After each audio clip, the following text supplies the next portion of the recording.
Here, let's start the new year off right by wasting time on Twitter. OniNG, somebody who I look up to quite a bit, posted this viral tweet yesterday. I wanted to start my year good, but this was the first thing I saw today. And this is a webcomic by somebody I've never heard of. We can just very quickly go through it here. Here's a purple-haired SJW laughing, heh heh heh. There's a new guy at the store. Oh, what's so funny? Hey, that millionaire gamer bro douchebag totally got robbed, heh heh heh.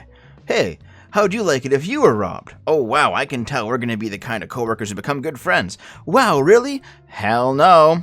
And the whole point of these self-insert comics is they have their self-insert character parroting their philosophy, and they pit that philosophy against various strawmans, like, for example, the bald new guy. But Oni's tweeting of this comic went viral, because apparently everyone's taking new guy's side, to the point that the words new guy have been trending on Twitter all day today. In fact, Oni even remarked on this, saying that he woke up this morning and new guy is now a trending meme. Oops. And I guess because of my good friend and co-host Lilith Lovett's involvement in propagating of the meme, Oni has now decided to follow her back. I have to say, I'm kind of jealous. Lilith, you should get him to watch our show.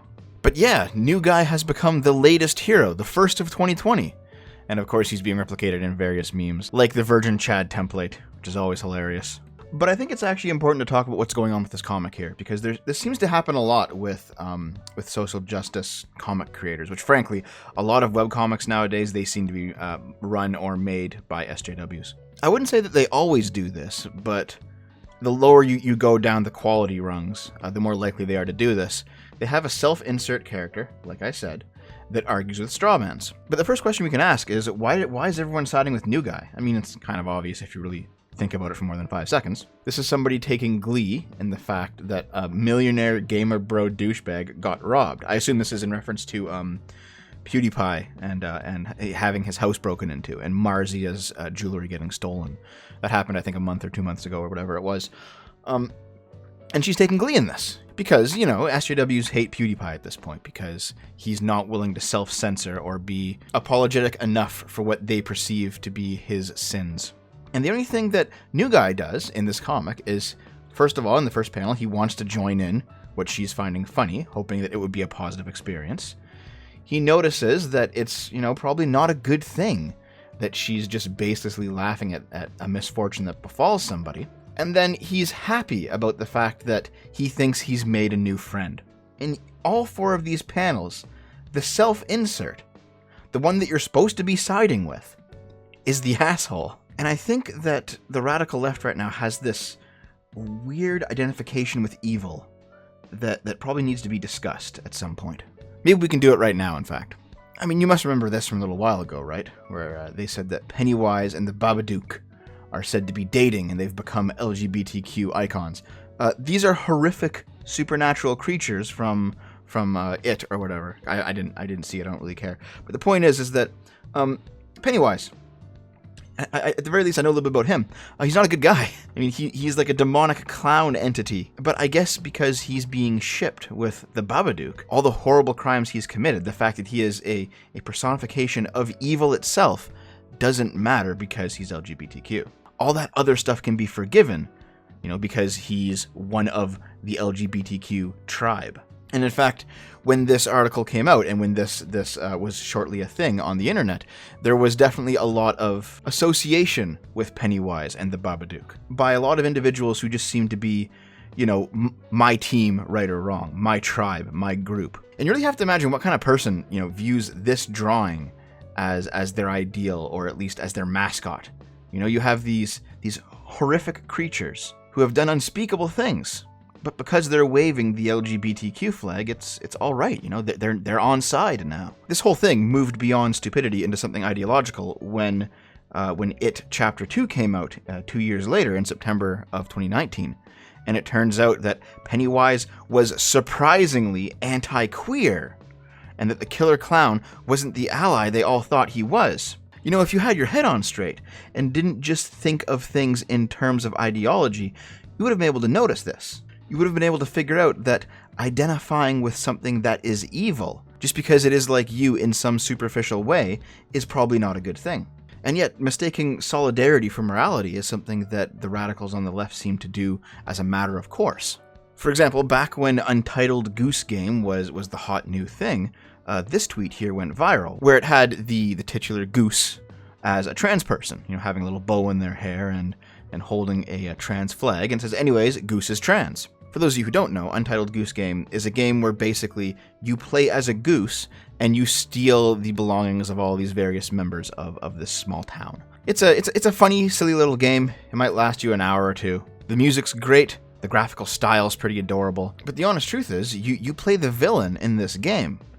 Now, you're not a very serious villain because all you are is a goose causing mischief and mayhem in this small hamlet by stealing people's stuff and running off with it and dumping it in the lake or stealing their hats or whatever it happens to be. Because the point of the game is to cause relatively minor mishaps, playing as basically a mischievous spirit, a trickster almost. You might laugh while playing this game, but you probably shouldn't think that your actions are heroic. That's not the kind of game it is. And yet, Goose is trans. You could make the argument that Goose isn't good, but it's more important that Goose is trans. Now maybe you're thinking I'm just pulling all this out of my ass, and maybe I am. But here's why I think that there's actually something to this. When The Joker came out, we got articles like this. Joker is a dangerous film, and it's bringing out the worst in the internet.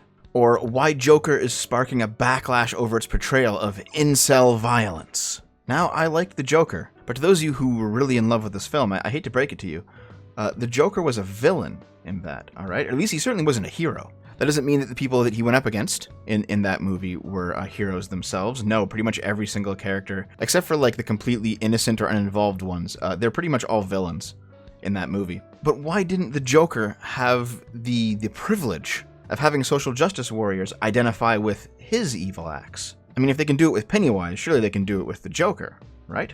Why was Pennywise an LGBTQ icon, and therefore all of his crimes were downplayed or dismissed or outright ignored? Until he stopped being an LGBTQ icon, then it was a betrayal, while Joker never got that treatment. Joker was treated not as a progressive ally, but as a totem for the incel problem. I think we can actually get the answer to that, not from it or Joker, but from Star Wars. And I am going to have a lot to say about Star Wars in a future video, so this is just scratching the surface, but let's talk about this for a minute. I can't believe there's literally an explicitly anti-capitalist Star Wars movie, and these dudes hate it because women lead or do stuff don't tell random man. And this is what I mean. It's not actually about the identification with evil, or the identification with something bad or negative or whatever. It seems to me that the identification with evil is collateral damage. It's a side effect of sticking with your tribe. In this case, it doesn't matter that the new Star Wars movies are complete ass. What matters is that they're anti-capitalist. What matters is that they have women leaders in them. That's more important than their quality. We saw this with how they rallied around Ghostbusters 2016 as well, or the She-Ra cartoon, or whatever. There's countless examples of this happening. We can see that when Finn's actor spoke out against the most recent Star Wars movie. The radical lefties, at least over on the trash pile that is Reset Era, said stuff like, really thought he was one of the good ones, and liked him better when he kept his mouth shut and knew his place. These are comments that you expect to see from, like, openly racist KKK members or Stormfront users or something, not from the supposedly anti-racist, progressive, virtue-signaling radical left. In essence, when John Boyega decided to criticize Star Wars, he had left the tribe. And it no longer mattered if he was good or evil, if he was right or wrong, if he was telling the truth or stating a falsehood. Here is the rule, spelled out plainly by some Tumblr SJW. I love problematic male anti-hero characters, but there are limitations to how morally gray they can be. Like, manipulating people and toying with them? Cool. Massacring entire cities? My precious child. Killing the heroine's closest friends? I love you. I'd die for you, my small son. But, being transphobic, racist, homophobic, or sexist? Nice knowing you, bro. I hope you rot in hell. I mean, do you remember all those years of yes, Queen Slay when it come to Daenerys? Right up until she turned into a tyrant and then Jon Snow stabbed her? And then the reaction was a mix between Daenerys was never a feminist icon and Jon Snow did her dirty? What do you think they would have said if Daenerys had actually been successful? Because remember the rule, it didn't matter that she slaughtered an entire city. What mattered is that her politics were correct. When your entire life philosophy is based on rebellion, not just necessary rebellion when something becomes too corrupt, but senseless rebellion. Simply a rebellion for a rebellion's sake. Or maybe rebellion not as a means to reform a corrupted system, but to completely destroy it and leave people with nothing but ashes. And if you're a postmodernist, that is likely your point of view. because the postmodernists believe that there is actually no difference between good and evil, that it's all simply power politics. It's just tribes struggling for eternal dominance, that all hierarchies must be corrupt, and therefore it's best to have your guys on top. If all morality is simply relative in the way that the postmodernists think that it is, then it's completely reasonable to identify with evil characters that hold your politics, because there is no evil. So Pennywise becomes an LGBTQ icon. Joker is evil not because of his actions, but because of what he represents politically. Daenerys was a tyrant, building the empire of the good. And to get back to Oni's nice guy comic, our purple-haired self-insert character is good and right and just, not because she's actually good, right, or just, she's actually the opposite of those things, but because her politics are correct. And the new guy, standing in for universal tolerance, is shunned, at least by the comic's author, despite being completely reasonable. And I am happy to report that the entire rest of the internet seems to see things the way that I do, because everyone's recognized new guy, despite being the straw man that the author set up so that her authored insert could destroy, as being the actual good person in this scenario, because most people can actually recognize that even if we don't have a good grasp of what morality is, and I know I certainly don't, there is at least something that is objectively good out there. I couldn't define it for you if you asked me, but I think I know it when I see it, and I think this guy might be part of it. And so new guy is trending. And just like Lilith, I am happy that this unintentionally wholesome character gets to be the first meme of the decade. Not only do I want this to be a decade of wholesome goodness, not only in memes but other places, but I also want wholesomeness to be the thing that we use to combat the doom and gloom of social justice going forward. Because at this point, the only narrative that the radical left has to offer people is that the sky is falling, even when it's clearly not. But yeah, new guy's gone viral. People are making comic edits. They're making their own wholesome fan arts. And looking over these edits a second time now that I'm recording this video, I'm noticing that the original author really tried to make him look doofy. He's overweight, he's bald, he has kind of a funny face. And yet, all of these fan arts, they don't hide these facts. They just make him look as good as possible. He's putting his best foot forward in each one of these fan arts. Of course, I decided to go look up the artist just to see what they had been saying about it, and I am obviously blocked. I've never heard of this person before this meme. I've certainly never tweeted at her before. I don't think she's ever heard of me, but nonetheless I am blocked.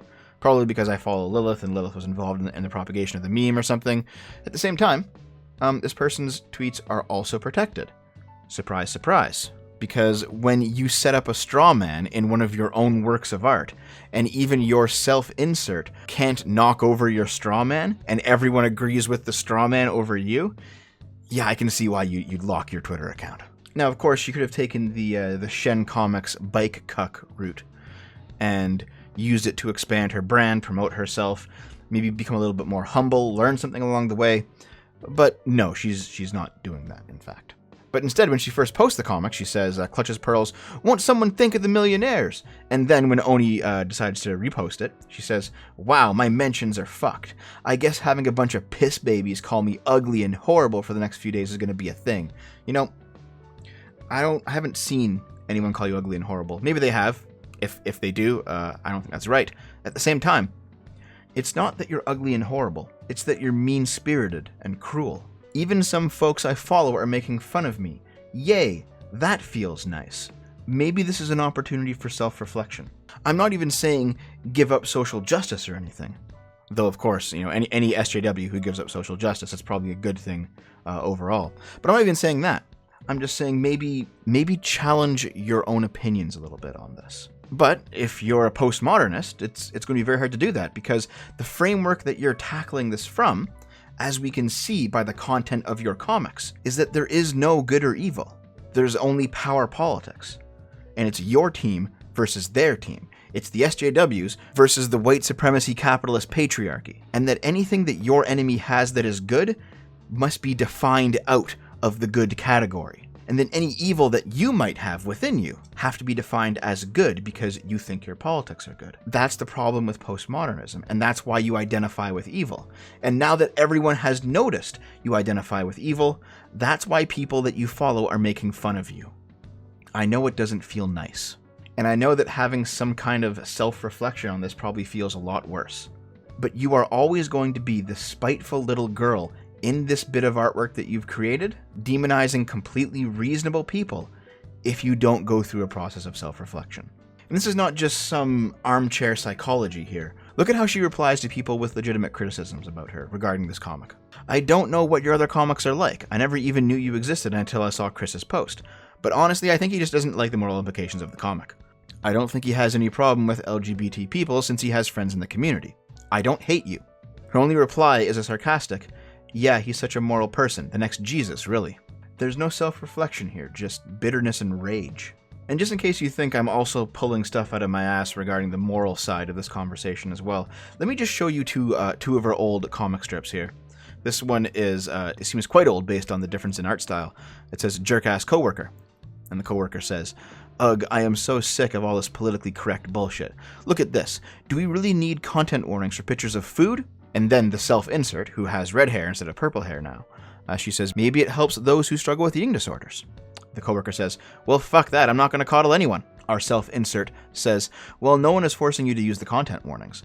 But what's with the resentment towards this thing that is simply being considerate of other people's feelings? And then this comic's straw man says, I hate other people's feelings. The self-insert ends the comic with, and there we have it, folks. Now, in case you couldn't figure it out, this is a comic about people who are insensitive, rude, and generally uncaring about other people's points of view. Okay, fair enough. Here's a second comic by the same author. That'll be $25. So, what are you up to today? Anything good?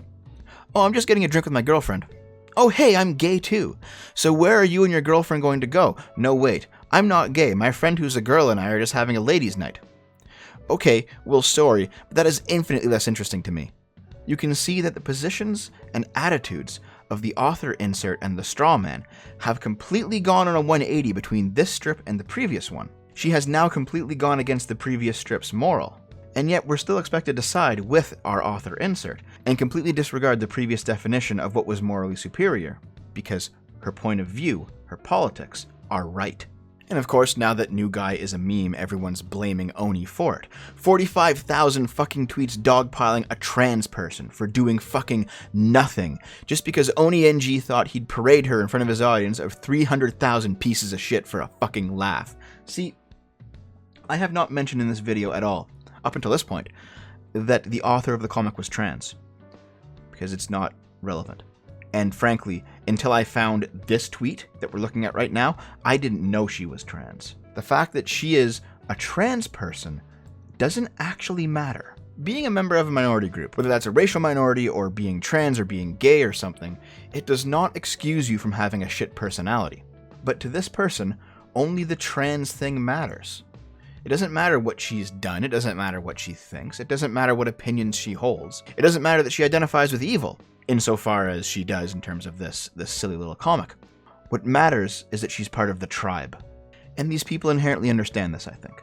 They understand that the co-opting of New Guy and turning him into a symbol of wholeness or positivity is damaging to their point of view. So, you know, this person says, if I see anyone making a New Guy comic putting the New Guy in a positive light, I am blocking them immediately. It's not about putting the author insert or the original author in a negative light, but putting the New Guy in a positive light is the problem. The spreading of the positivity is itself an affront. Alright, Miss Mallory Jessica Yoshidas. I don't know you. I highly doubt you're going to watch this video. And even though you would probably hate me, I certainly don't hate you. And I'm not going to pretend that you're currently going through a positive experience. But unless you understand that on some level, your own toxicity brought this on, then your situation's never going to change. I'm not saying that those who are currently dogpiling you, if that's what's actually happening, aren't responsible for their own actions. They are. But you're responsible for yours too. And this is definitely a reaping what you sow scenario. I'm not going to be so naive to say that if you go through life offering kindness, you'll just get kindness in return. That's not how it is. But I will say that if you go through life offering the level of nastiness that you seem to have been offering throughout this entire video, you will get nothing but nastiness in return. And I don't know about you, but having bad stuff happen to you sometimes is better than having bad stuff happen to you all the time.